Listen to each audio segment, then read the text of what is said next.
One of America's greatest hypocrisies is describing itself as a free country, when in reality it has so blatantly allowed for racial inequality to not only exist, but persist within society, relying on the forced labor of countless African American slaves to support their industries. At the beginning of the semester, I initially thought race relations between African Americans and white Americans had improved after the Civil War, and that there was an evolution from the atrocious conditions of slavery as described in Frederick Douglass's What to the Slave is the 4th of July, when in reality, whites prolonged their racial superiority after the abolishment of slavery, therefore worsening the racial relations due to the establishment of the convict leasing system as exposed by slavery by another name.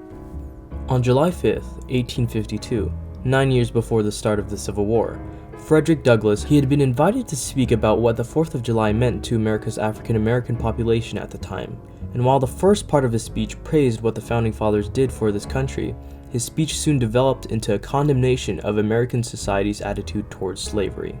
The blessings in which you, this day, rejoice are not enjoyed in common. The rich inheritance of justice, liberty, prosperity, and independence bequeathed by your fathers is shared by you, not by me. This 4th of July is yours, not mine. You may rejoice. I must mourn. With fervent rhetoric and condemning diction, he describes the state of America's race relations before the Civil War and the tension and frustration enslaved people felt.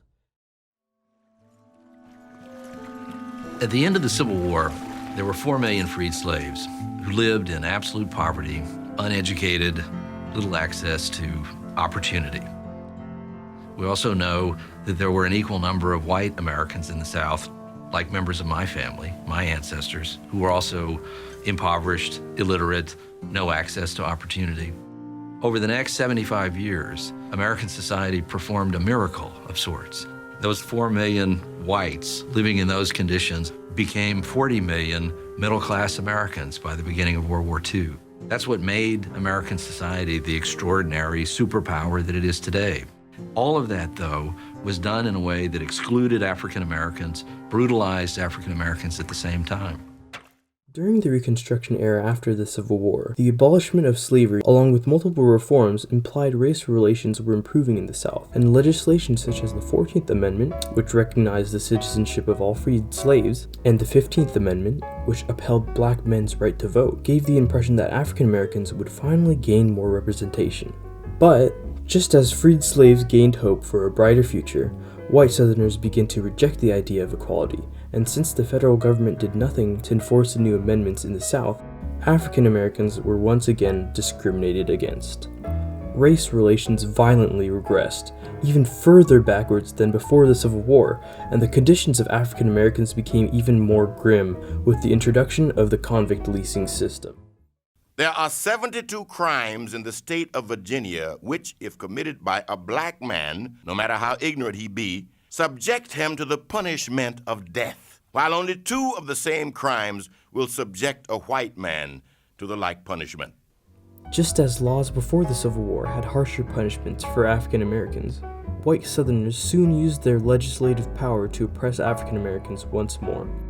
After the Civil War and Reconstruction era, laws became further targeted towards African Americans with the sole purpose of arresting black men and leasing them to private companies as laborers. The most damaging of these laws were those regarding vagrancy, because within every southern state, a person automatically became a criminal if at any moment they could not prove they were employed.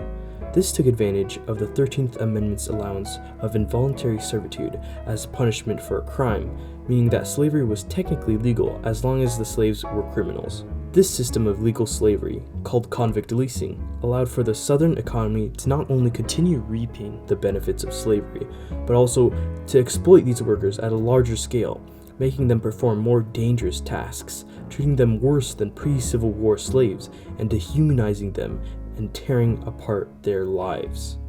After reading about the de-evolution of race relations between African Americans and white Southerners after the Civil War, this made me realize that slavery didn't end after abolishment, but instead a new, more brutal and exploitive system was put into place, and yet isn't common knowledge despite the innumerable amount of African Americans killed. But now knowing this information, it makes me question America's stance on certain issues today.